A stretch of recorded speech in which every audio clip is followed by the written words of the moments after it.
vocês operam mercados globais, né? Mas aqui do Brasil. Queria que você explicasse de alguma...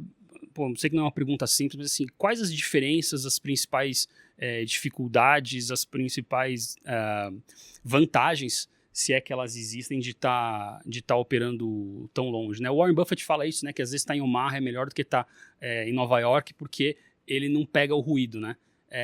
O que tem de melhor, de pior, de diferente? É possível fazer isso? Legal. Acho que essa pergunta 1 ano atrás era mais difícil do que agora, né? A gente Ainda viu bem o que eu deixei pra mercado... fazer esse ano.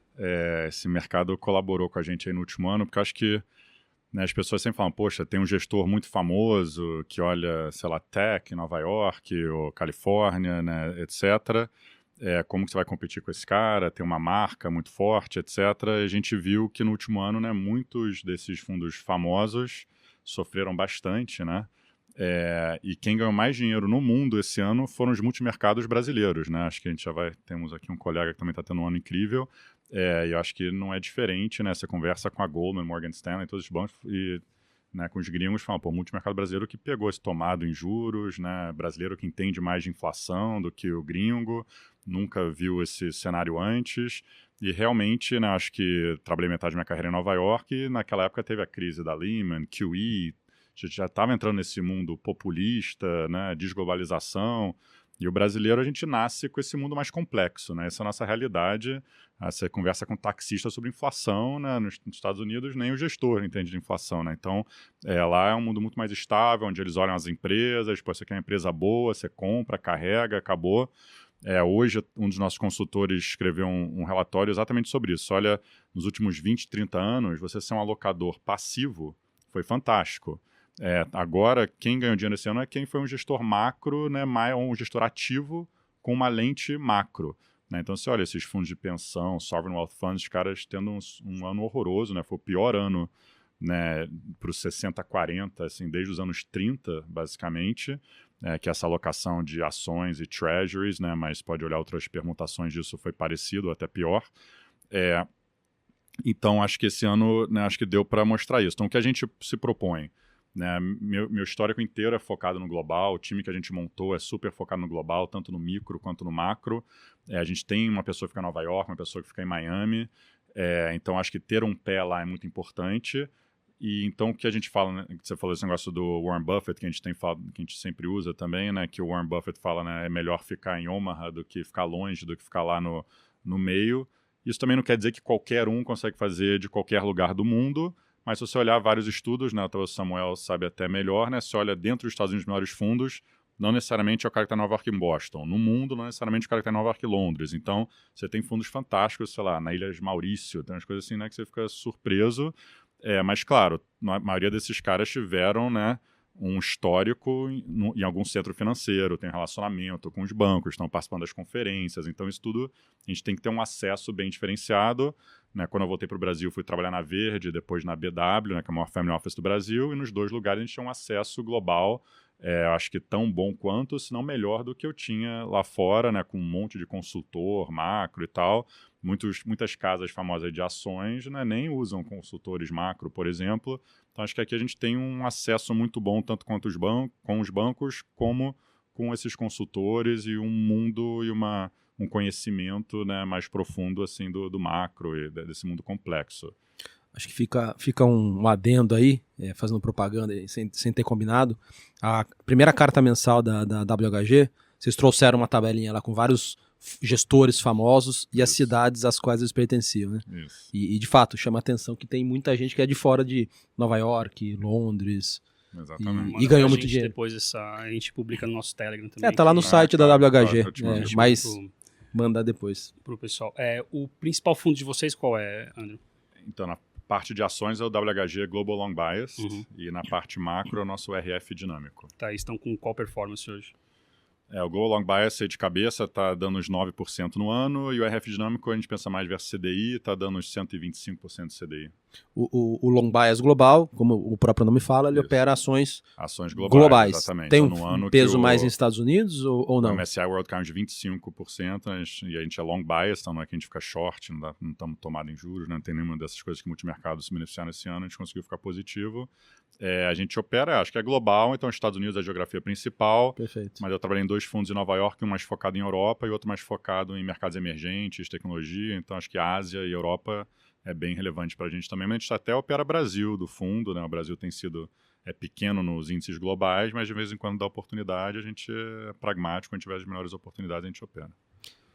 E como você, Melzer? Como você enxerga? Acho que o Ryder já tocou em todos os pontos que eu queria tocar, fico até meio sem assunto, entendeu? Acho que realmente uma das principais diferenças para a gente é que a gente se vende como um fundo macro global que usa Brasil como mais uma ferramenta macro. Não é que a gente é especialista em Brasil, a gente nem tem essa vontade ou a capacidade de ser tão bom em Brasil quanto os maiores fundos macros aqui do Brasil, com uma equipe de economista de 15, 20 pessoas, etc., que pega a inflação 0,1 melhor do que o outro. Então, acho que o fato de eu estar em Nova York ajuda a filtrar esse nós do Brasil, me deixa focar mais na parte internacional, que é o que a gente realmente quer entregar. E o acesso à informação vem muito mais direto, entendeu? Vem bem menos filtrado também, seja em relação aos formadores de opinião dos bancos, estrategistas, economistas, etc., ou os outros gestores de fundos importantes do mercado também. Você acaba criando uma relação com esses players importantes muito mais próxima do que se você visse só uma vez por ano, em pessoa, etc. Mas o que isso quer dizer? Quer dizer que você consegue jogar golfe nos Hamptons com o pessoal ou quer dizer que você consegue ter mais acesso? Golfe não, mas eu consigo tomar um copo de vinho ou 2, entendeu? Com essas pessoas, mas é uma coisa granular assim mesmo. Exato.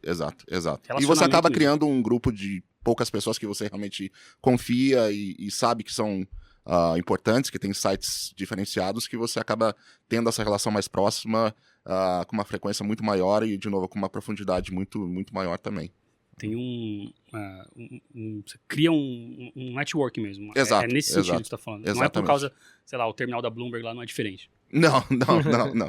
Não, mas é isso. E para mim, realmente, essa parte de filtrar esse barulho de Brasil, realmente focar na parte de fora, sem esse viés de ficar pensando e olhando o Brasil a maior parte do seu tempo, realmente me ajuda bastante nesse processo de tomada de decisão em ativos offshore. Né? Olhando aí historicamente, as duas casas são relativamente jovens, mas vocês são focados no global, mas até o Andrew já falou, Brasil faz parte do global, obviamente, né? Sim.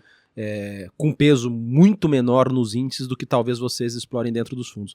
Pergunta para os dois aqui qual que é a relevância que você acha que o Brasil vai ter ao longo do tempo? Vai ser, se você pudesse olhar daqui 4 anos, você diria que a exposição média de risco ao Brasil foi 10%, 5%, 30%? Não, uma bela pergunta. A gente tem como meta ficar entre 70% e 80% do nosso risco em ativos fora do Brasil, mas é um moving target, né? É uma coisa que nada impede que se dentro do nosso processo de tomada de decisão global, se a gente acha que a oportunidade realmente está em Brasil, que a gente tenha no momento pontual, uma exposição maior a Brasil. Como foi no caso em janeiro ou fevereiro, ali a gente tinha uma exposição relativamente grande a Brasil, e agora a gente tem praticamente zero, entendeu? Então, a gente quer que no decorrer dos anos fique realmente entre 70% e 80% coisas ex-Brasil. Né?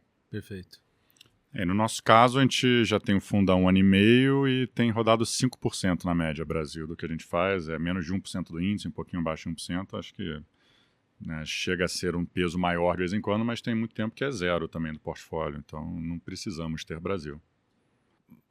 Olhando a média daqui 5 anos, você diria que os highs seriam ali 10%, 15%? Ou eventualmente highs, poderia ter mais? A gente consegue ter, sei lá, 20% em algum momento, só que tem muitos momentos que a gente não tem nada. Então, Perfeito. na média, eu acho que vai ficar entre 5% a 10%, uma Perfeito. coisa assim, talvez. Boa.